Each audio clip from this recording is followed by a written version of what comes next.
বমনি bye bye.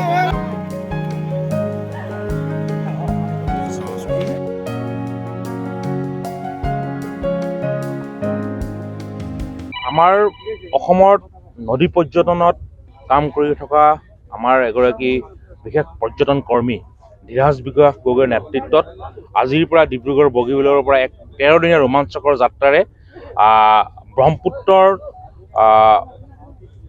মুক্ত plastic এই মহান উদ্দেশ্য আগত ৰাখি যাত্ৰা আৰম্ভ কৰিছে আৰু এই যাত্ৰাত প্ৰায় কেইবা হাজাৰ প্লাষ্টিকৰ বটলেৰে এখন নিৰ্মিত নাও সাধাৰণতে আমি যাত্ৰা বুলি কোৱাৰ লগে লগে বিভিন্ন আমি কাঠেৰে নিৰ্মিত নাও বা অন্যান্য এটা ৰিভাৰ ক্ৰুজৰ যিটো ব্যৱস্থা এনে কৰা হয়, কিন্তু এইখন দেখিছোঁ আমি এখন প্লাষ্টিকৰে এটা নতুন চিন্তাৰে নতুন উদ্যমেৰে নতুন এটা আগত ৰাখি আমাৰ ধীৰাজ বিকাশৰ নেতৃত্বত এই 4জনীয়া যুৱকৰ দলে এই যাত্ৰা আৰম্ভ কৰিছে এক মহান উদ্দেশ্য আগত ৰাখি।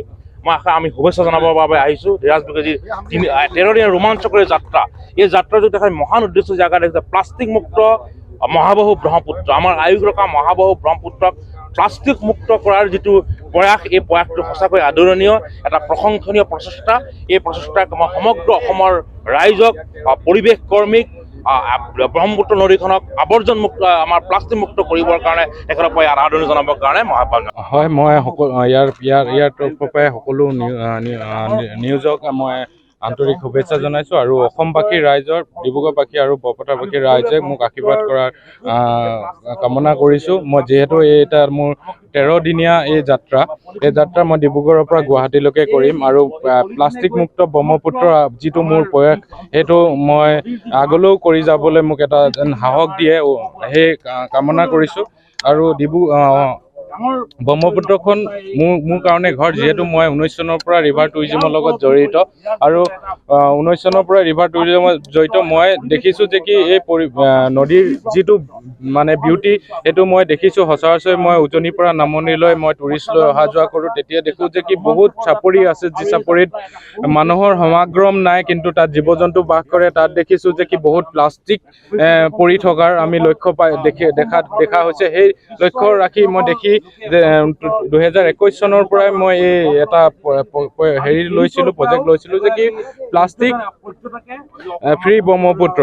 এই ব্ৰহ্মপুত্ৰ 21 চনৰ পৰা কৰি আছোঁ। 21 চনত মই ডিব্ৰুগড়ৰ পৰা মাজুলী কৰিছিলোঁ আৰু 22 চনত মই চনকপাৰা কৰিছিলোঁ আৰু 23 চনত মই পাঁচআলি অপৰাজিতত কৰিছিলোঁ আমাৰ ডিব্ৰুগড়ৰ। আৰু 24 চনৰ এইবাৰ মই এটা 13 দিনীয়া কাৰ্যসূচী লৈ ডিব্ৰুগড়ৰ পৰা গুৱাহাটীলৈকে যাবলৈ হয়। আমাৰ ইয়াত 12 ৰাতি লাগিব। আমি 13 দিনত ৰাতিপুৱা আমি প্ৰায় 1টামান বজাত আমি গুৱাহাটী পাম। প্ৰায় আমি ট্ৰাই কৰিছোঁ যে কি 10টা বজাত সোমাবলৈ, কিন্তু 1টা বজাত 10, 11টা এনেকৈ বতৰে ক'ব। আৰু এই যাত্ৰাত আমাৰ হয় চেলেঞ্জেছো থাকিবই, যিহেতু ব্ৰহ্মপুত্ৰ হয়।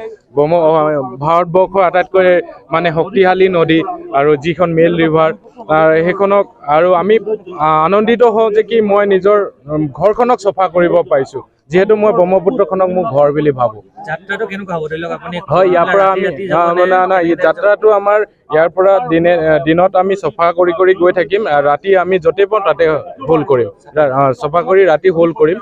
আকৌ নেক্সট দিনা আৰ্লি মৰ্ণিং আকৌ ওলাই আমি চফা কৰি আকৌ নেক্সট দিনা আকৌ আমি হোল্ড কৰিম। ৰাতি আমি হোল্ড কৰি যাম, দিনত আমি জাৰ্ণিটো ষ্টাৰ্ট কৰিম। হয়, মোৰ লগত 3জন সতীৰ্থ যাব।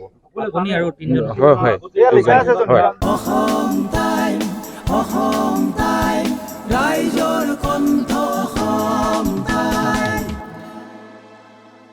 আপোনাৰ প্ৰিয় চহৰ নলবাৰীত নিজাববীয়াকৈ বসবাস কৰাৰ সপোন আছে নেকি?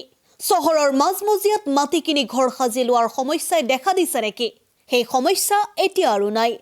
চহৰৰ মাজমজিয়াত মাটি নিকিনাকৈ নিজে ঘৰ নসজোৱাকৈ এটা বিলাসী ঘৰৰ গৰাকী হ'ব পাৰিব আপুনি। নলবাৰীত প্ৰথমবাৰৰ বাবে সেই সুবিধা আহিছে।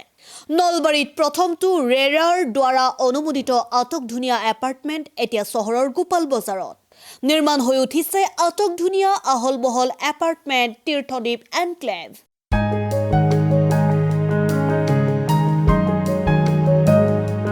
চহৰৰ গোপাল বজাৰৰ DIC পথত নিৰ্মাণ হৈ উঠিছে তীৰ্থদ্বীপ এনক্লেভ এপাৰ্টমেণ্ট। 2টা আৰু 3টা আটকধুনীয়া শুৱনি কোঠাযুক্ত সপোনৰ ঘৰ, যথোপযুক্ত গাড়ী পাৰ্কিঙৰ সুবিধা, নিৰিবিলি পৰিৱেশ, যাতায়াত আৰু যোগাযোগৰ উপযুক্ত সুবিধা। আপোনাৰ সপোনৰ ঘৰখনৰ বাবে ন্যূনতম হাৰত বুকিং চলি আছে। পলম নকৰি এতিয়াই যোগাযোগ কৰক 9706010636 আৰু 9954253864 নম্বৰত।